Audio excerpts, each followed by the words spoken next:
नमस्ते बच्चों। Fourth standard के हिंदी पीरियड में आपका स्वागत है। आज हमारी टेक्स्ट बुक का पाठ 2 हमारा घर। पिछली कक्षा में मैंने आपको ये पाठ सिखाया था। पाठ आपने देखा होगा, समझा होगा और पढ़ा होगा। एक बार हम इसको वापस दोहरा लेते हैं। आप सबके पास पीडीएफ फाइल में मैंने ये पाठ भेजा था, तो आप ये पाठ रीड करेंगे। आज मैं आपके लिए ये पाठ रीड करके दे रही हूँ। आपको ध्यान से सुनना है, समझना है। और जब आप रीड करते हैं उस समय आपको कुछ नहीं समझ में आया हो, आप उसे अंडरलाइन करके रखेंगे। और जब आप स्कूल आएंगे तो उस समय पर आप उसका शब्द का या किसी भी पंक्ति का अर्थ पूछ सकते हैं। तो चलिए आप मेरे साथ रीड करेंगे। पाठ 2 हमारा घर। हमने पढ़ा था बच्चों कि हम जब से इंसान जंगलों को छोड़कर गाँवों में, शहरों में रहने लगे हैं, तब से हमारे घरों के काफ़ी सारे रूप परिवर्तन हुए हैं। सबसे पहले इंसान ने गुफा में अपना छिपने का, रहने का स्थान देखा था, ताकि वह जंगली जानवरों से सुरक्षित रह सके। लेकिन जब उसे समझ में आया कि ये गुफाएं जो हैं जंगली जानवरों से सुरक्षित नहीं हैं, तो उसने उन स्थानों को छोड़कर दूसरी जगह ढूंढना शुरू किया। आपके पाठ में कुछ प्रकार के घरों के चित्र दिखाए गए हैं कि उसने गुफाएं छोड़कर धीरे धीरे मिट्टी के घर बनाने शुरू किए। मिट्टी के घर जो होते थे वो अपने आप में कच्चे होते थे, तो बारिश में उसे काफ़ी दिक्कतों का सामना करना पड़ता था। उसने पेड़ों पर घर बनाने शुरू किए, पेड़ों पर भी वो रहता था। ट्री हाउस उसने बनाए थे। फिर पत्थरों के घर बनाने शुरू किए और धीरे धीरे कच्चे घर से पक्के घरों में पत्थरों के घर, और पत्थरों के घर से फिर उसने चूने सीमेंट के घर बनाने शुरू किए। हमने ये भी सीखा था कि इस प्रकृति में जितने भी जीव जंतु हैं सभी अपना अपना घर बनाते हैं। तो आओ हम इस पाठ को फिर से दोहरा लेते हैं।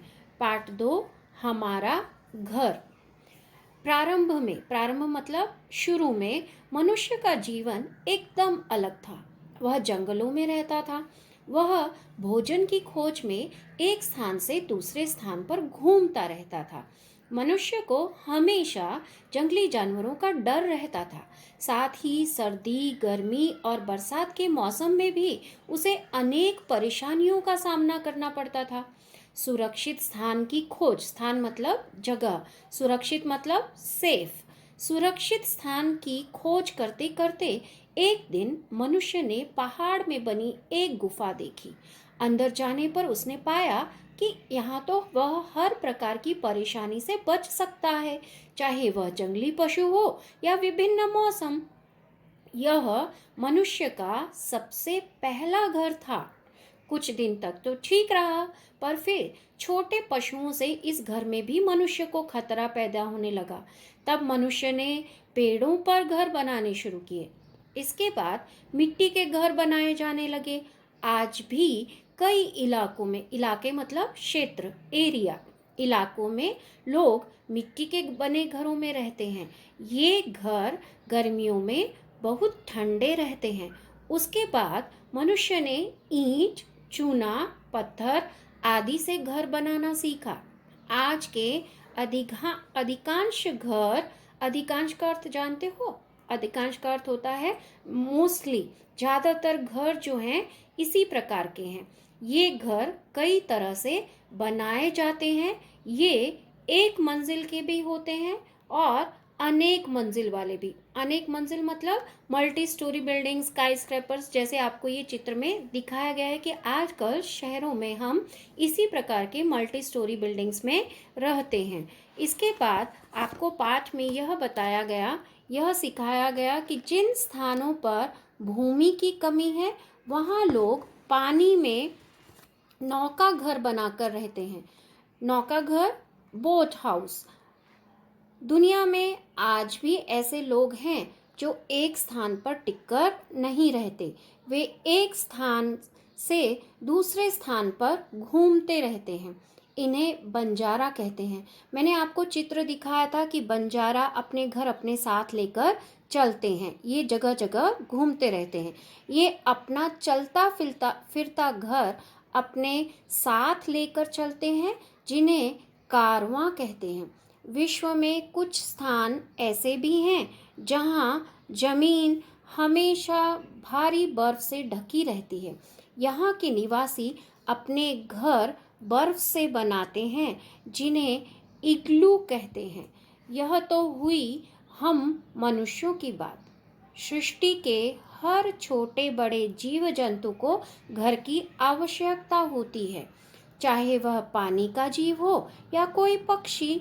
रहते सभी घर में ही हैं कि कुछ जंतु बिलों में रहते हैं, जैसे चूहा, नेवला आदि। चूहा नेवला के साथ सांप भी तो बिल में रहते हैं। खरगोश भी अपनी सुरक्षा के लिए बिलों में ही रहते हैं। सांप व दीमक के बिल को बाम्बी कहते हैं। इस बाम्बी शब्द को आप अंडरलाइन कर लेना, क्योंकि ये आपके प्रश्न में भी आया है। सांप व दीमक के बिल को बाम्बी कहते हैं। भेड़िया, लोमड़ी, गीदड़ जैसे पशु भी बिल में बिल बनाकर रहते हैं। इन पशुओं के बिल को मांद कहते हैं। जैसे शेर की गुफा को हम मांद कहते हैं, इनकी गुफाओं को भी मांद कहा जाता है। मांद शब्द को भी आप अंडरलाइन कर लेना। सभी प्रकार के पक्षी घोंसलों में रहते हैं। ये घोंसले पक्षियों के आकार और स्वभाव के अनुसार अनेक प्रकार के होते हैं। पक्षी अपने अपने स्वभावों के अनुसार छोटे बड़े अनेक घोंसले बनाते हैं। एक इंटरेस्टिंग बात बच्चों, कि कोयल जितना मीठा गाती है, लेकिन कोयल कभी भी अपना घोंसला नहीं बनाती है। आपको पता है, कोयल हमेशा कौवे के घोंसले में अपने अंडे देती है। इसलिए कोयल सिर्फ एक अकेला ऐसा पक्षी है जो घोंसला नहीं बनाता। मधुमक्खी और ततैया अपने लिए कई खानों वाले मतलब सेगमेंट्स वाले घर बनाते हैं। इन्हें छत्ता कहते हैं। मकड़ी का घर जाला कहलाता है। मकड़ी का घर निराला होता है। वह अपना घर स्वयं अपनी लार से बनाती है। मछली, कछुआ, मगरमच्छ आदि पानी के जीव हैं। ये पानी में ही रहते हैं। कछुआ और घोंघा, ये दोनों इस विशाल प्रकृति के ऐसे जीव हैं जो अपना घर अपनी पीठ पर लिए हुए पृथ्वी और पानी दोनों स्थानों पर ही रह सकते हैं। इनके शरीर के कवच ही इनके घर है। घोंघा मतलब स्नेल। तो इस पाठ में इंसान के साथ साथ प्रकृति के विभिन्न जीवों के, पशु पक्षियों के घरों की जानकारी दी गई है। पाठ के नीचे शब्दार्थ है। शब्दार्थ शब्द अर्थ को कहते हैं। इसमें पहला जो आपका शब्द आया है वो शब्द है सुरक्षित। सुरक्षित का अर्थ आप जानते होंगे, जिसकी अच्छी तरह रक्षा की गई हो, संभाल कर रखना। हम कहते हैं ना कि मैंने मेरी पुस्तक सुरक्षित रखी है, पर मुझे अभी मिल नहीं रही कि मैंने कौन सी जगह पर रखी थी। दूसरा शब्द है परेशानी। परेशानी होती है कठिनाई। समस्या जब होती है तब हम कहते हैं ना, मुझे परेशानी है, कठिनाई है। विभिन्न, विभिन्न का अर्थ होता है अनेक। अनेक मतलब कई प्रकार के। आपका अगला शब्द है खतरा। खतरा का अर्थ होता है डर, जोखिम। जब हमारे ऊपर कोई संकट आता है तो हम उसके लिए खतरा वर्ड यूज़ करते हैं। खतरा जो शब्द है वो उर्दू का है। डर जो है हिंदी का है। विश्व का अर्थ आप जानते हैं संसार, और विशाल का अर्थ होता है बहुत बड़ा।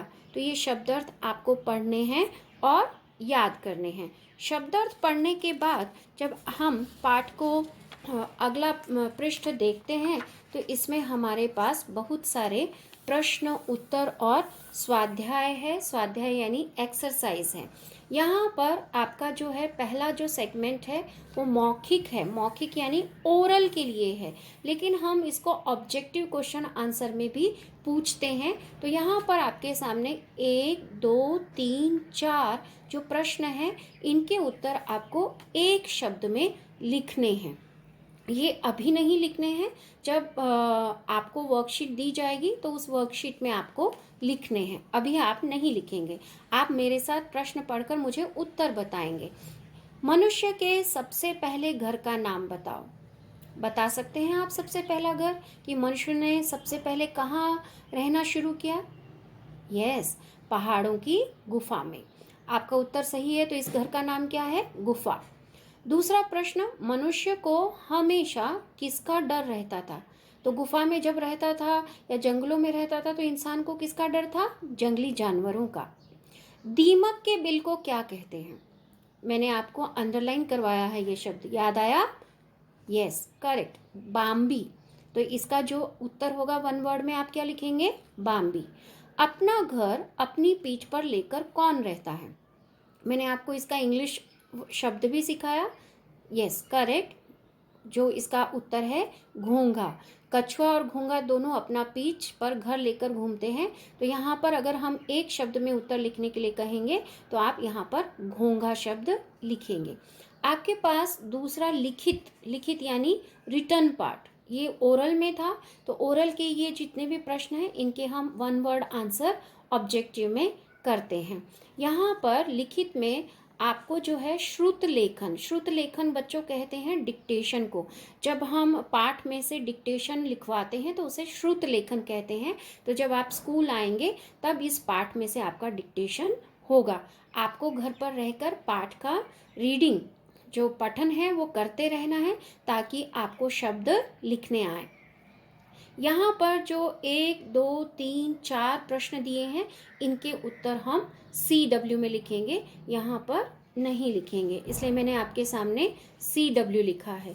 आपका जो दूसरा पेज है, इस दूसरे पेज में पहला प्रश्न है सही या गलत का निशान लगाओ। आपको इन सेंटेंसेस के सामने बताना है कि ये सेंटेंस सही है या गलत है। मैं आपके लिए पहला सेंटेंस पढ़ रही हूँ। मनुष्य को कभी जंगली जानवरों का डर नहीं था। सही है या गलत है? जानवरों का डर था, तो इसका उत्तर क्या होगा? गलत। खरगोश भी अपनी सुरक्षा के लिए गुफाओं में ही रहते हैं। सही है या गलत? गलत है, गुफा में नहीं रहते हैं।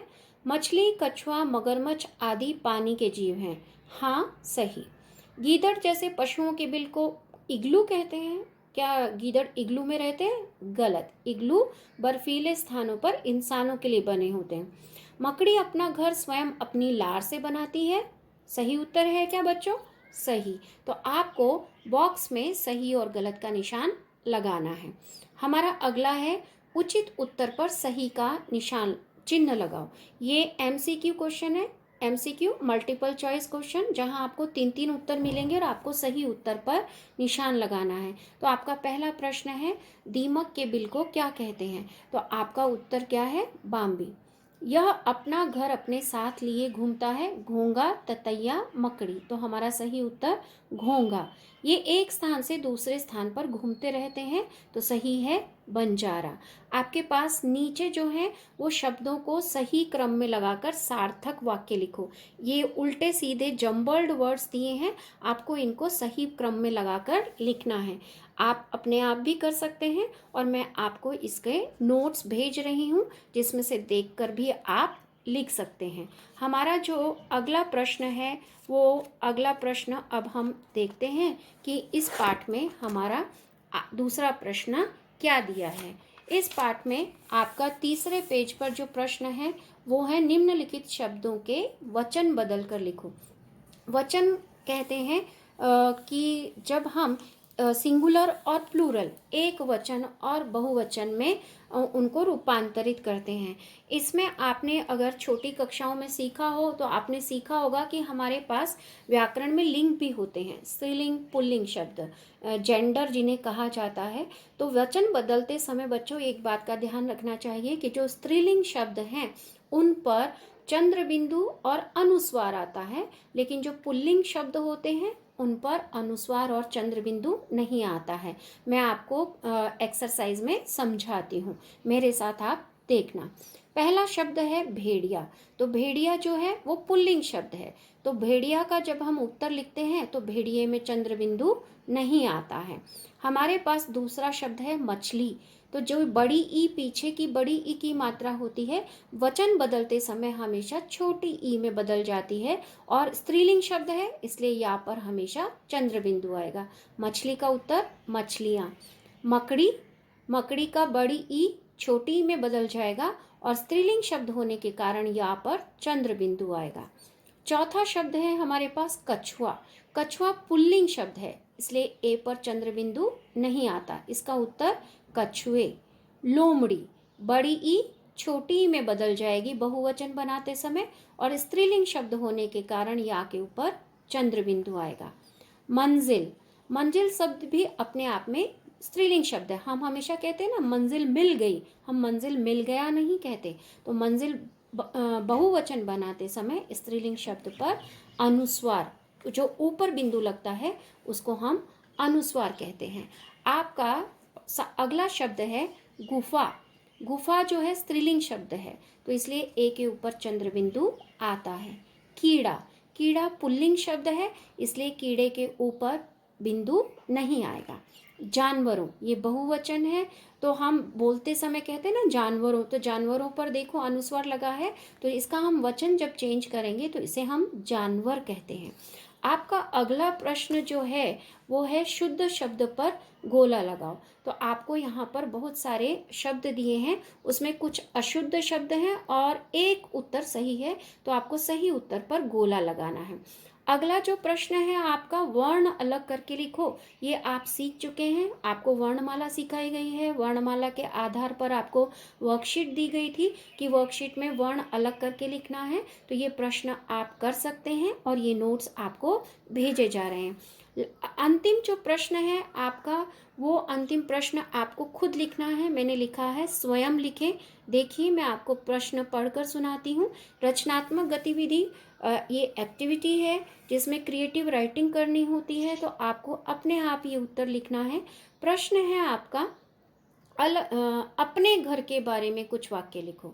तो अपने घर के बारे में सब बच्चों का अपना अपना घर की कुछ खासियत होती हैं, किसी का भी घर एक जैसा नहीं होता है। तो आपको यहाँ पर 4 पंक्तियाँ दी गई हैं, उन 4 पंक्तियों में आप अपना खुद का उत्तर खुद लिखेंगे। आपका घर जैसा है, आपका घर क्यों आपको अच्छा लगता है, आपके घर की क्या गुड क्वालिटी है, आप उसके बारे में लिखेंगे। इस पाठ के जो जितने भी प्रश्न उत्तर हैं उसके नोट्स में भेज रही हूँ। आपको जब पुस्तक मिल जाएगी तब आप पुस्तक में लिखेंगे और आपके पास जो PDF है उस PDF की वर्कशीट्स में भी आप उत्तर लिख सकते हैं। आज का पाठ हम यही समाप्त करते हैं, अगली कक्षा में फिर मिलेंगे। धन्यवाद बच्चों।